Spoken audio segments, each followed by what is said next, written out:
Bien, sin más preámbulo, ya voy a comenzar. Les preparé una exposición en básicamente 4 partes. Voy a hacer una breve reseña historiográfica. Pasaré posteriormente a las fuentes. Luego platicaré acerca de la conformación de la tesis y los principales tópicos que ésta tiene. Y por último, les voy a hablar acerca de algunas reflexiones importantes de mi trabajo, ¿no? Entonces, al inicio estoy haciendo un balance historiográfico de toda esta producción que ha habido algunos enfoques de investigación básicamente que han tratado sobre aspectos importantes, ¿no? El primero que yo puedo identificar son estos trabajos orientados a historiar estas diferentes pugnas entre autoridades civiles y eclesiásticas en el combate de la extirpación de la idolatría. Hay muchos estudios de caso entre Centroamérica y los Andes. Algunos trabajos, por ejemplo, que se reconocen de la diócesis de Oaxaca, del Arzobispado de México y de Yucatán, se han destacado algunos trabajos del doctor Lara Cisneros, el doctor John Chuchac, la doctora Rosalba Piazza, David Tavares, Jorge Eleudé, entre otros, ¿no? La segunda que yo puedo identificar tiene que ver con estas interacciones o adaptaciones entre ambos sistemas de la religiosidad indígena. Entonces, aquí podemos hablar de estas interacciones pagano-cristianas entre diversas adaptaciones de la religión importada. En estos trabajos se reconocen, por ejemplo, los de Nancy Parris, la doctora Solís, el doctor Bracamontes, Inga Clendimen, entre otros. El tercer gran enfoque que yo estoy señalando tiene que ver con esas formas de resistencia ante el colonialismo, ¿no? Que dieron incluso origen a algunos movimientos o rebeliones con reinterpretaciones en la concepción indígena. Aquí podemos reconocer algunos trabajos de académicos como el doctor Felipe Castro, Raquel Gueureca, John Edumbo, Victoria Bricker, entre otros.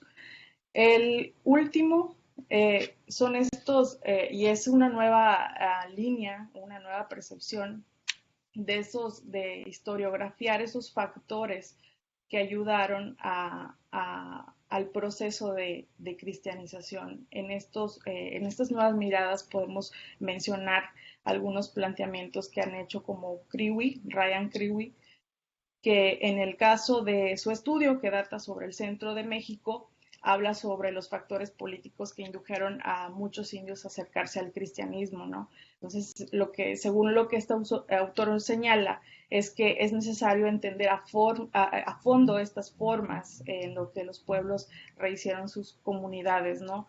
Entonces, como parte de esto, se intenta historiar, en el caso donde nosotros nos enmarcamos para la tesis, sobre esa constante búsqueda del ejercicio de poder en un espacio geográfico particular y un panorama social diverso en donde se intenta enmarcar esta tesis.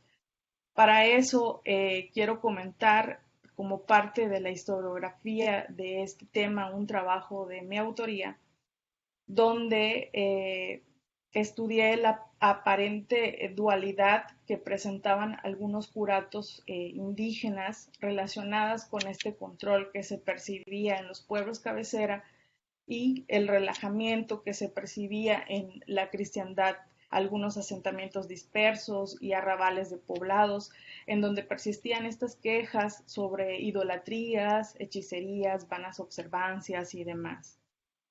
Pero todavía quedaban algunas interrogantes que no lograba contestar en ese trabajo, ¿no? Eso era relacionado a qué estaba pasando con esas vanas observancias, si alguna vez trascendieron y llegaron a otras autoridades, o eso lo que me señalaban en ese momento las visitas pastorales no lograban definirme cuál había sido la conclusión de todos estos sistemas de creencias que los curas de los pueblos estaban diciendo, ¿no? Para eso emprendí un trabajo nuevamente de archivo donde los ejes de investigación fueron dos. El primero, básicamente los esfuerzos constantes de la clerecía por el control de los naturales, estas plasmadas en las visitas pastorales, y las acciones individuales de los curas, doctrineros, a cargo de los pueblos indios. Se trata entonces de una estructura compuesta por obispos, visitadores, frailes, curas, vicarios y jueces eclesiásticos, capellanes reales, entre otros, entre 1778 y 1822. Para eso consulté el archivo general de la Nación de México. También tuve acceso a algunos archivos general de Indias. Aquí agradezco a la doctora Solís y al doctor Bracamonte por proporcionarme algunos materiales. Del archivo histórico de la provincia del Santo Evangelio de México, con sede en Cholula, así como su biblioteca franciscana, del Archivo General de la Arquidiócesis de Yucatán y del Archivo Histórico de la Arquidiócesis de Yucatán. De este último es donde extraje la mayoría de los documentos que conforman la investigación. Para eso quiero hacer una distinción entre la visita pastoral como fuente de la historia. A lo largo de muchos visitadores, obispos, que pasaron en las diferentes diócesis, se han guardado ciertos registros. Estos registros han sido publicados por algunos autores. Podemos hablar, por ejemplo, de las visitas pastorales de Caracas, publicadas por Gómez Canedo, García Martínez con las de Palafox en Puebla, Garza Martínez, Pérez Ceballos y demás. Que han sido publicadas y que tienen una estructura en particular. Yo les voy a hablar del corpus documental de las visitas pastorales que en este caso estudiamos, que presentan una estructura narrativa peculiar, ¿no? A la visita del prelado siempre le antecedía una carta cordillera 3 meses antes de la visita donde informaba esto a los curas y demás clérigos sobre la visita del obispo. Esta carta cordillera tenía que estar pegada en la puerta de las iglesias en el idioma maya y obviamente avisando pues a toda la feligresía en general sobre el motivo de la visita, ¿no? Entonces, después de esta carta cordillera y pasando ya de lleno a los registros que se presentan, podemos reconocer algunas partes dentro de la estructura narrativa esenciales, al menos en las visitas de la familia, el corpus documental de Piña y Mazo, yo pude identificar varias partes, ¿no? A la visita del prelado, por ejemplo, le sigue el auto de proceder, la revisión de libros y cuentas parroquiales, el interrogatorio al párroco y sus tenientes, el interrogatorio a 2 o 3 informantes clave y después de eso se anexa el razonamiento individual del párroco y luego al final algunas consideraciones emitidas por el obispo, ¿no? La visita también era aprovechada por otras corporaciones, por ejemplo, el Cabildo, para emitir alguna queja o alguna, pues alguna situación en particular que se quiera exponer al obispo. También se incluían algunas documentaciones probatorias, como por ejemplo la fundación de cofradías, algunas actas, testamentos, etcétera, ¿no? Algo que se mencionaba de manera particular en una visita, ¿no? El auto pastoral del obispo Fray Luis de Piña y Mazo, por ejemplo, está compuesto por 14 artículos. Estos 14 artículos básicamente consideran dos cosas. El primero es la descripción sobre la distribución geográfica del curato, y esta es una de las variables más importantes que a mí me permitió posteriormente desarrollar una base de datos y conocer la geografía obispal y la administración eclesial de aspectos sociales de la feligresía. A diferencia del edicto de la visita del obispo Fray Pedro Agustín Esteves y Ugarte, a través de 14 mandatos se evocó al comportamiento de los curas de las órdenes sacerdotales y también a la feligresía. Eso más adelante voy a hablar al respecto. Eh, Básicamente construí una gráfica para ilustrar un poco la hipótesis que yo planteo. La existencia de dos ámbitos básicamente del proyecto del clero. Esto evocado a dos líneas importantes, la consolidación y el avance del cristianismo. En términos de consolidación, se dio un impulso en cada curato indígena a través de la propagación de la doctrina mediante su organización jurisdiccional. Esto teniendo como el pueblo cabecera como punto focal de la vigilancia cristiana en atención a la movilidad y dispersión de los indios. En este sentido, el control se puede ejercer a través de la jerarquía de un pueblo principal o cabecera sobre los pueblos visitas o auxiliares, haciendas, estancias, ranchos, milperías y colmenares en sí también, denominados en la tesis como asentamientos de frontera. En este orden de jerarquías, el curato indígena jugó un papel central y funcionó como un sitio de anclaje y microcosmos en atención cristiana y orientado a garantizar la vida en policía de los indios. Dadas estas condiciones geográficas y particularmente de los curatos, se desarrollaron acciones específicas, como por ejemplo la creación de un pueblo por parte de franciscanos, que abordo también en la tesis y más adelante hablaré de ello, y así como algunas denuncias y hechicerías que pervivían en pueblos y montes, ¿no? El segundo aspecto que se relaciona con el avance de la frontera colonial se relaciona con la expansión del cristianismo en zonas con un débil o inestable control, especialmente en la región del Petén y de Tabasco. Aquí destaca el papel de curas en función de reductores y las estrategias del obispo y visitadores, que es esa parte de la diócesis que yo abordo de manera separada en el último capítulo, ¿no? Esto también se relaciona con el sometimiento y la cristianización de los naturales en esta región, que implicó constantes conflictos entre curas e indios.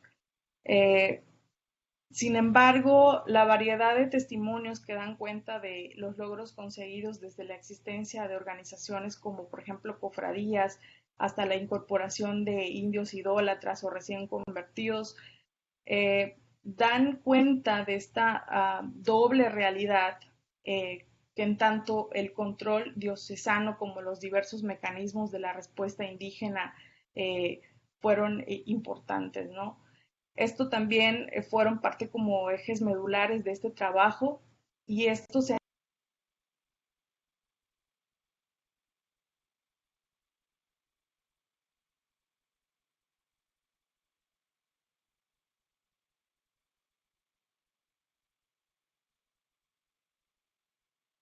en modo presentación.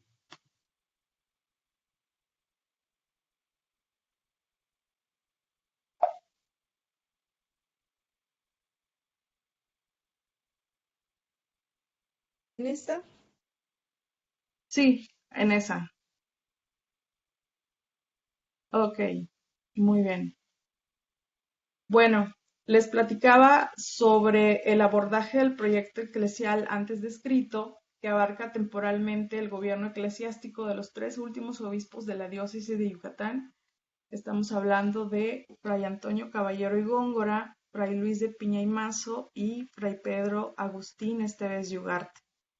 Se trata de un periodo particular del cristianismo marcado fundamentalmente por tres aspectos principales. El primero sería una intensa diáspora entre pueblos y asentamientos considerados de frontera, no del todo bien administrados y con mayor espacio para la ejecución de creencias heterodoxas, mantenidas e integradas en la construcción del cristianismo entre los mayas peninsulares.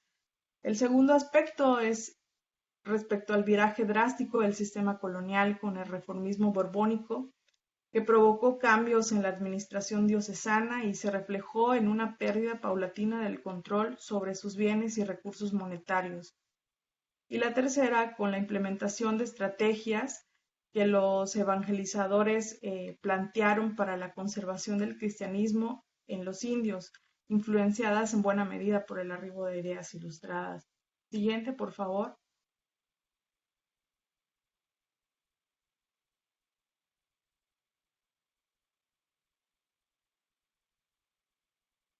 Siguiente diapositiva.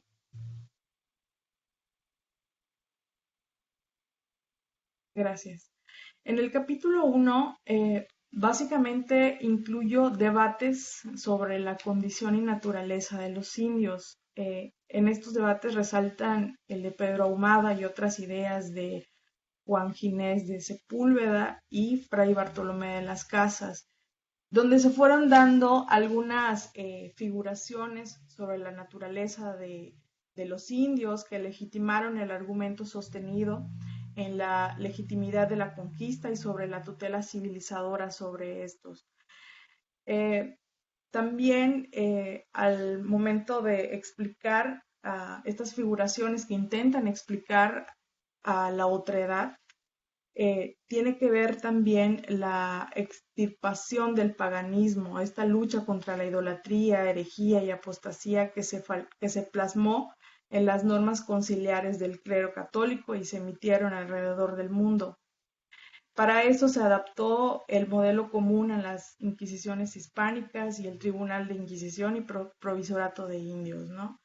En este sentido, se fueron dando también algunos delitos mixtifori o de fuero mixto, como lo ha aclarado el doctor Lara Cisneros, que se trata como la idolatría como el principal delito contra la religión en que podía incurrir un indígena, que se trataba en este delito mixtifori, lo cual favorecía la idea de que al menos en la persecución de delitos sobre la fe de indios, los tribunales del provisorato tenían la misma naturaleza que los tribunales inquisitoriales, que eran tribunales de fuero mixto, ¿no?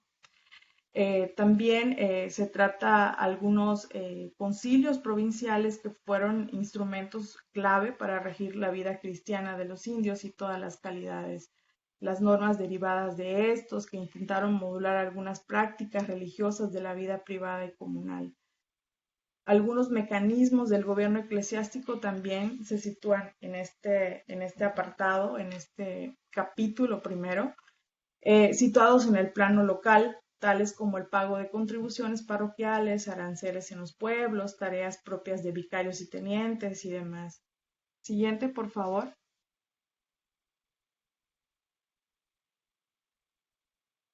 Bien, en esas ilustraciones podemos ver al obispo Fray Antonio Caballero y Góngora. Esta es la última parte del primer capitulado y básicamente se incorpora el registro de estas visitas efectuadas por él. De las visitas de este obispo particularmente, no se encontraron unas elaboradas por él mismo, sino por su visitador, que fue José Nicolás de Lara, y estos fueron efectuadas en 1778 por los pueblos de Tabasco, de los pueblos de la Chontalpa, ¿no? Entre 1779 y 1780, la diócesis permaneció vacante por la promoción del obispo Caballero y Góngora al arzobispado de Santa Fe. Posteriormente, en 1780, siguiente por favor, toma posesión Fray Luis de Piña y Mazo. Este obispo, a su llegada a la diócesis, como lo datan algunas cédulas reales, emprende los primeros viajes para efectuar las visitas pastorales y estas van en los pueblos de Tabasco. El obispo, celoso por poder efectuar estas visitas, comisiona al visitador José Nicolás de Lara para recorrer los pueblos del Petén. Entonces, entre los varios registros de visitas en este sentido, eh, este obispo designó a una serie de visitadores que voy abordando en la tesis, como por ejemplo Juan Meneses, que recorrió algunos pueblos de Tabasco, porque los primeros pueblos sí fueron elaborados, las visitas fueron elaboradas por el obispo mismo, pero después él le dice al rey que tiene pues algunos problemas para seguir efectuando estas visitas, entonces delega al visitador Juan Meneses. Posteriormente también delega a José Nicolás de Lara las visitas del Petén y más tarde en esa misma área, en esa misma región, comisiona a José Ignacio Manzanilla de la Cuenca, al cura Antonio Solís como visitador de Bacalar y Mérida y por último a Francisco Javier Barahona a los pueblos y haciendas de Campeche, ¿no? Desafortunadamente este obispo muere en 1795 y la diócesis permaneció como sede vacante hasta 1797. El último obispo, Fray Pedro, siguiente por favor, Fray Pedro Agustín Esteves y Ugarte toma posesión en 1797 y hasta 1827. Él emprendió sus recorridos por la diócesis, iniciando por los pueblos de la provincia de Yucatán, junto a don Francisco de Paula Villegas y don Antonio Fernández Montilla.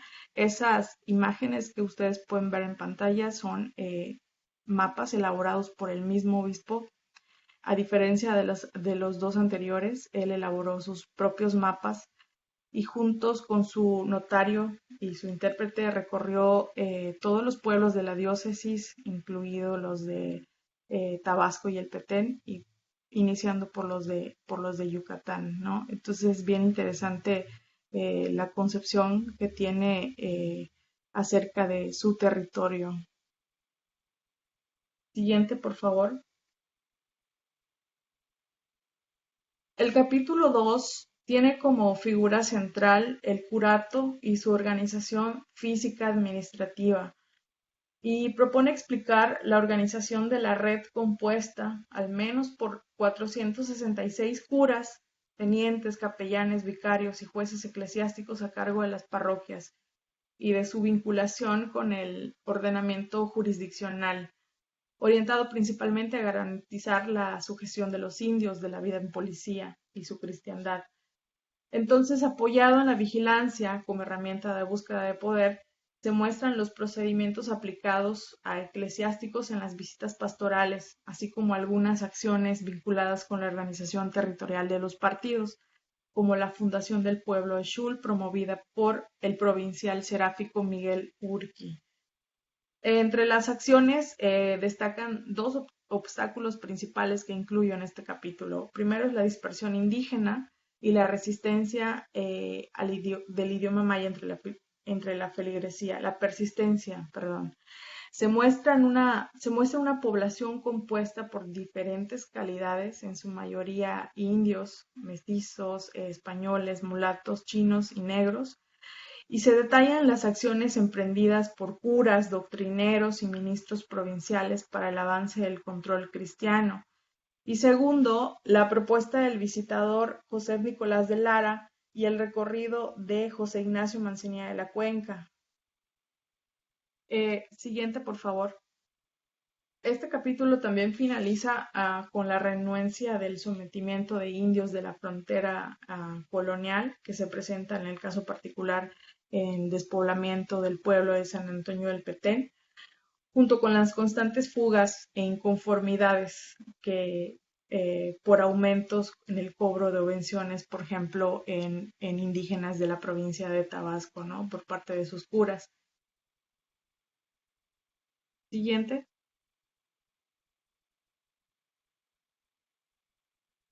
El capítulo 3 se evoca al control local sobre las creencias heterodoxas de los indios y las disposiciones de los obispos prelados de la diócesis entre el siglo XVIII y principios del XIX.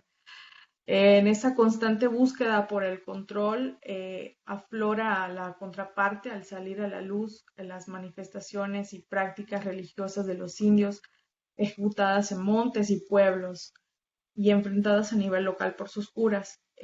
Estas prácticas fueron denominadas por los eclesiásticos como hechicerías, idolatrías, supersticiones, blasfemias, profanaciones, vanas observancias, entre otros, ¿no? Se incluyen algunos casos particulares de herejías mixtas de algunos no indios y se muestra cómo fueron tratadas y canalizadas las quejas e indignaciones de las autoridades episcopales a través de los curas, vicarios y jueces eclesiásticos. También se abordan algunas providencias y mandatos de los obispos, en este caso circulares omitidas por el obispo Fray Luis de Piña y Mazo y algunos mandatos también del obispo Esteves Yugarte. Eh, Asimismo, se muestra la ejecución de castigos y aplicados de diversos procedimientos contra idólatras, ¿no? En términos de impartición de justicia eclesiástica ordinaria, aquí agradezco el señalamiento que me hizo el doctor Chuchac por sugerirme puntualizar las diferencias entre los curas beneficiados y los curas vicarios y jueces eclesiásticos, ya que los primeros solo podían dar un informe de los delitos sin comisión explícita del obispo o el provisor, entonces no podían ejecutar condenaciones ni castigos, mientras que los vicarios in capite y los otros curas, quienes sí eran vicarios y jueces eclesiásticos, tuvieron un título y licencia del obispo o su vicariato, ¿no? Entonces, si pasa a la siguiente diapositiva, por favor.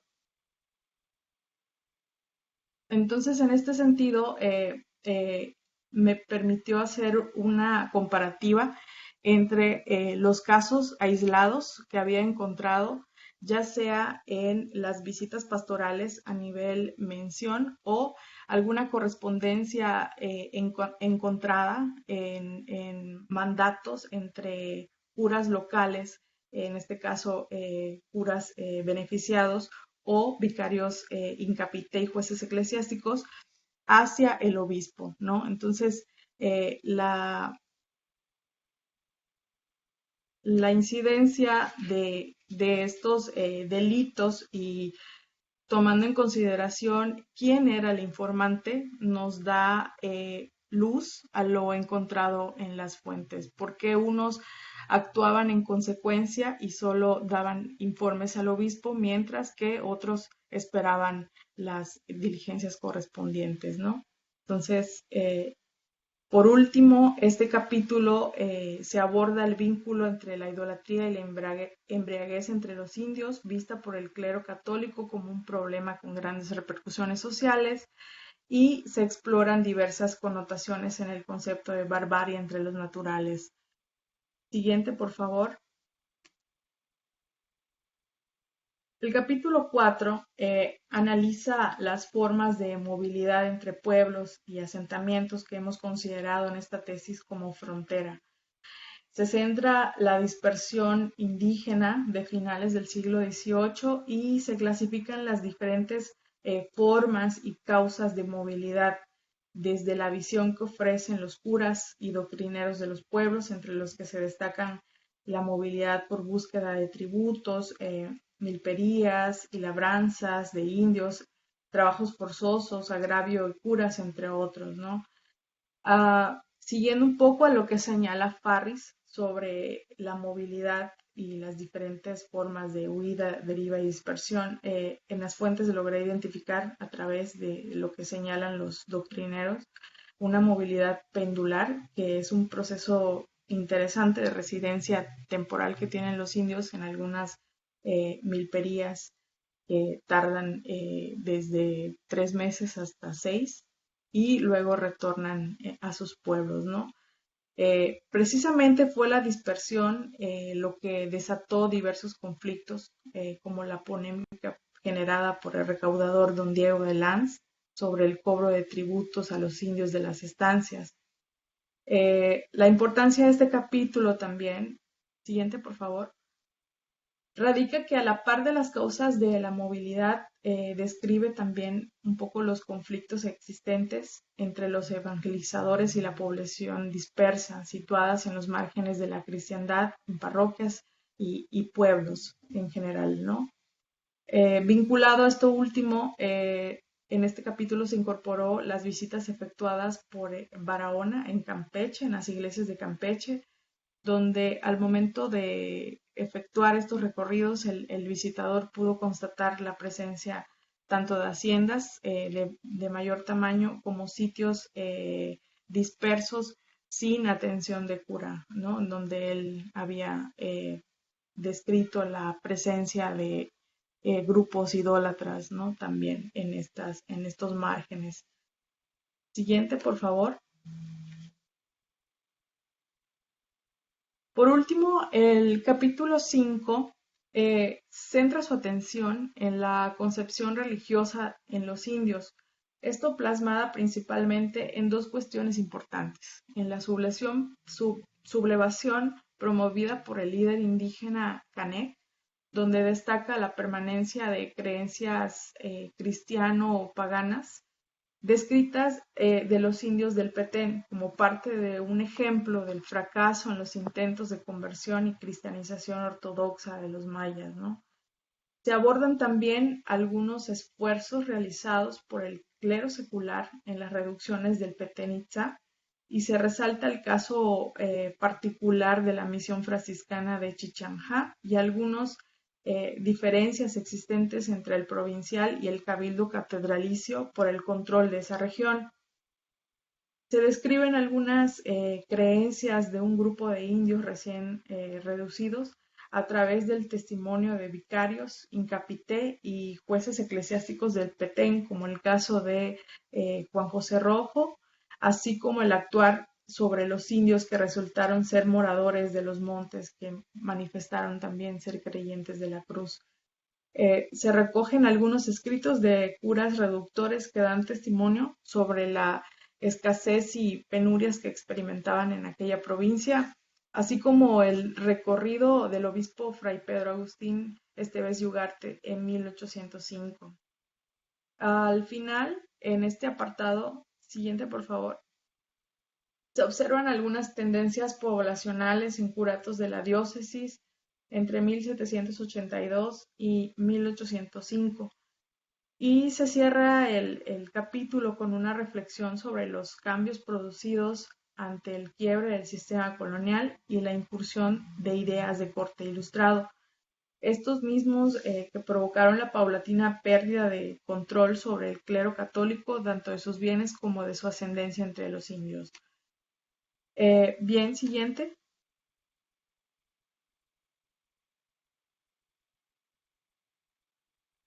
Bien, cerrando con algunas reflexiones finales de este trabajo, de esta investigación, podemos hablar de un obispado con múltiples realidades religiosas, ¿no?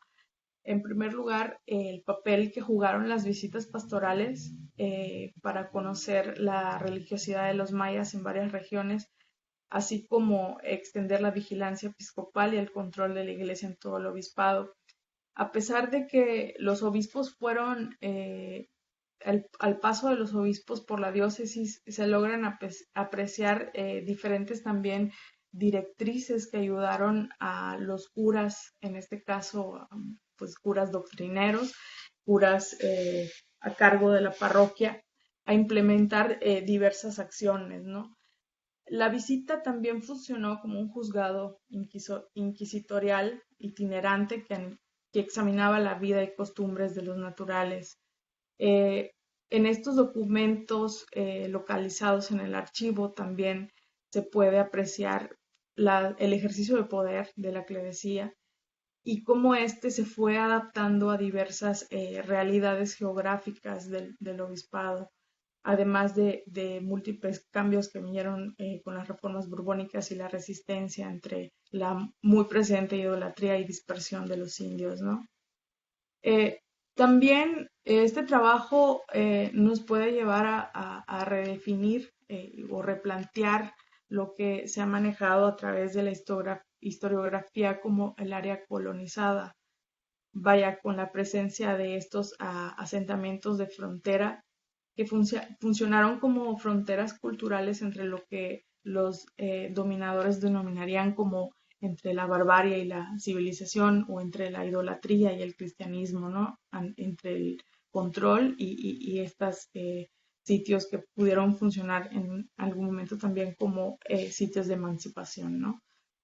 La constante fue idolatría y movilidad, ¿no? Estos fueron algunos de los problemas de la vida religiosa que los curas siempre alegaron y la variada situación administrativa eclesiástica entonces nos lleva a pensar en un obispado con múltiples realidades económicas también, en tanto que este trabajo también me lleva a pensar en dar eh, el debido, el debido posicionamiento a todos esos nombres, esa red compuesta por más de 466 doctrineros, vicarios, jueces eclesiásticos que tenían atribuciones específicas en los pueblos y en la diócesis en general, ¿no? Entonces, esas fueron como las principales reflexiones que pudiera sacar de este trabajo y eso sería todo. Siguiente, por favor. Sí.